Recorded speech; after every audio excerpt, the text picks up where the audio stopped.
તો હવે જૂનાગઢમાં કોંગ્રેસ નેતા પૂંજા વંશના પોલીસ પર પ્રહાર છે। કોંગ્રેસ નેતાઓને હેરાનગતિનો આરોપ લગાવ્યો છે। ખોટી રીતે રેડ પાડવાનું બંધ કરો, સાથે જ કહ્યું કે નિષ્પક્ષ રીતે ચૂંટણી થવા દો।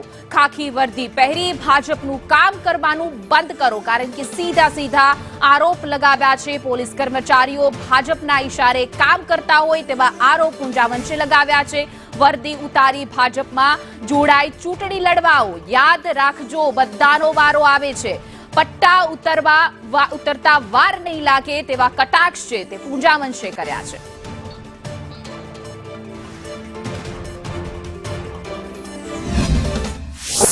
કરવામાં અથવા એના એજન્ટ બનીને કામ કરવાની જો એટલી બધી તમને તાલાવેલી હોય તો વર્દી છોડીને રાજીનામું આપીને તમતાર ભાજપમાં જોડાઈને ચૂંટણી લડવા આવો, અમને વાંધો નથી।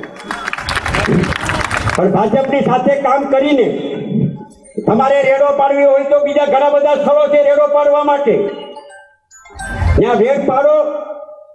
કોણ તમને રોકે છે? અસામાજિક પ્રવૃત્તિઓ તમારી ભાગીદારી સિવાય ક્યારેય શક્ય ન બને। ગુંડાગીરી તમારી ભાગીદારી સિવાય બેફામ ક્યારેય બની ન શકે। તમે જૂનાગઢને કઈ દિશામાં લઈ જવા માંગો છો?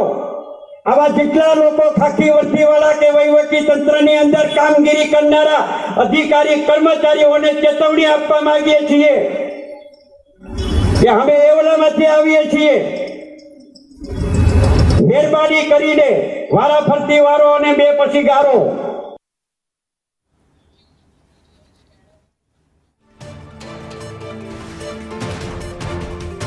સાથે ફોન લાઈન પર પૂંજા વંશ જોડાઈ ગયા છે, ધારાસભ્ય છે। પૂંજાભાઈ, તમારું આપનું ખૂબ ખૂબ સ્વાગત છે સંદેશ ન્યૂઝ ઉપર। પરંતુ જે રીતે આ તમે નિવેદન આપ્યું છે, સીધા જ આરોપ લગાવી રહ્યા છો, કયા એવા કાર્યવાહી કરી પોલીસે ભાજપના ઇશારે કે તમે આ સીધા આરોપ લગાવી દીધા છે?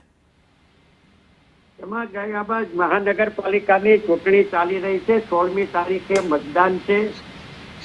ભાજપ પક્ષ અને ભાજપ પક્ષના આગેવાનો દ્વારા પોલીસનો સહારો લઈને અમારા કોંગ્રેસ પક્ષના ઉમેદવારોને એક યા બીજી રીતે માનસિક રીતે ટોર્ચર કરીને ઉમેદવારી ખેંચી લેવા માટે અથવા ભાજપના કોર્પોરેટર જે ઉમેદવારો છે એની તરફેણમાં ટેકો આપવા માટેનો સતત પ્રયાસો આજની તારીખે એ લોકો કરી રહ્યા છે અને એમાં પોલીસનો બળ ઉપયોગ કરીને એ લોકો કરી રહ્યા છે। અને એ વિગતો અમને મળતા અમે ગઈકાલે મેં જાહેર સભામાં આ વાત મેં વહીવટી તંત્રને અને એસપી અને જિલ્લા કલેક્ટરને અને વહીવટી તંત્રને ધ્યાન દોર્યું છે અને અપીલ કરી છે કે ચૂંટણી ભયમુક્ત થાય, લોકો પોતાના મતનો અધિકારનો ઉપયોગ કરી શકે અને સ્વાભાવિક રીતે ભાજપ સત્તા પક્ષ છે એ વહીવટી તંત્રનો દુરુપયોગ કરે છે, આના અસંખ્ય દાખલાઓ છે।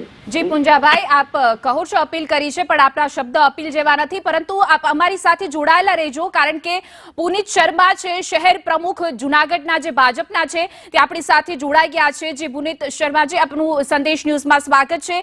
હવે પૂંજાભાઈ સીધા આરોપ કરી રહ્યા છે કે પોલીસ કર્મચારીઓ છે એ ભાજપના ઇશારે અમારી ઉપર કાર્યવાહી કરે છે, અમારા ઉપર જે આરોપ લગાવ્યા છે એને આપ કઈ રીતે જોવો છો? બેન, ભારતીય જનતા પાર્ટી એ વિકાસની રાજનીતિ સાથે જ મેદાનમાં ઉતરી છે। 5 વર્ષમાં થયેલા કામો વિશે જ લોકો પાસે જે કામ કર્યા છે એ જ લઈને જઈ રહી છે। ક્યાંય પણ ભારતીય જનતા પાર્ટી એમાં ક્યાંય તંત્રનો દુરુપયોગ કરતી હોય એવું અમારા તરફથી કશું થયું નથી। અમે લોકો સાથે ગયા છીએ તો અમે અમારા એક કાર્યકર્તા અત્યારે કોર્પોરેટર છે, એક કાર્યકર્તા સંગઠન આખું કામે લાગ્યું છે। એમાં ક્યાંય અમારા દ્વારા તંત્રનો ઉપયોગ થતો હોય એવું અમને કંઈ દેખાતું નહીં। જી પૂંજાભાઈ, આ તો ભારતીય જનતા પાર્ટી તરફથી આ તમામ જે નિવેદનો છે એ ખારીજ કરી દેવામાં આવ્યા છે, તમામ આરોપોને નકારવામાં આવ્યા છે, પરંતુ એવું તો નથી ને, કારણ કે જ્યારે ચૂંટણી આવે છે, આપણે જોઈ લીધી લોકસભાની ચૂંટણી, ત્યારે પણ ગેનીબેન ઠાકોર હતા કે કોંગ્રેસ જીતતા પોલીસ પર આરોપ કરી દેતા હોય છે કે પોલીસ ભાજપના ઇશારે કરે છે। અહીંયા જ ક્યાંક એ રીતે ઇલેક્શન આવી રહ્યું છે અને આપે સીધા ભારતીય જનતા પાર્ટી પોલીસના ઇશારે કામ કરી રહી છે, આરોપો કરવાના શરૂ કરી દીધા।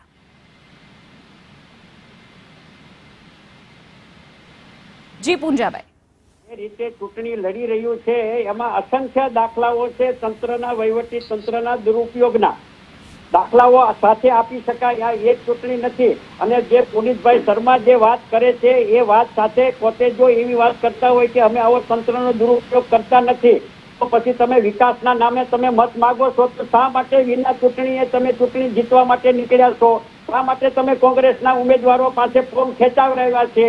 એ ખેંચાવવા પાછળ તમે કામ નથી કર્યું? એની પાછળ તમે પૈસાનો વહીવટ નથી કર્યો?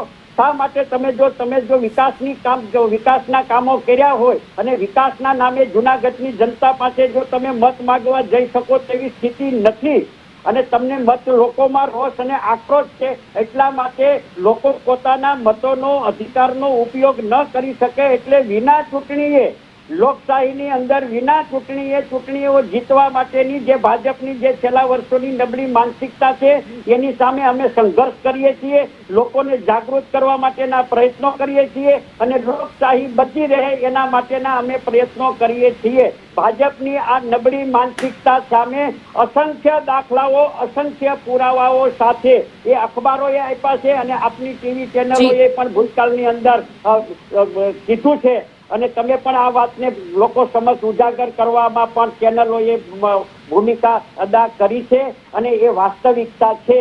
એટલે લોકો જુનાગઢની જનતા બધું સારી રીતે જાણે છે અને આ વખતની મહાનગરપાલિકાની ચૂંટણીમાં ભાજપને સત્તા નહીં પણ સજા આપશે એવો જુનાગઢની પ્રજાએ દ્રઢ નિર્ધાર કર્યો છે.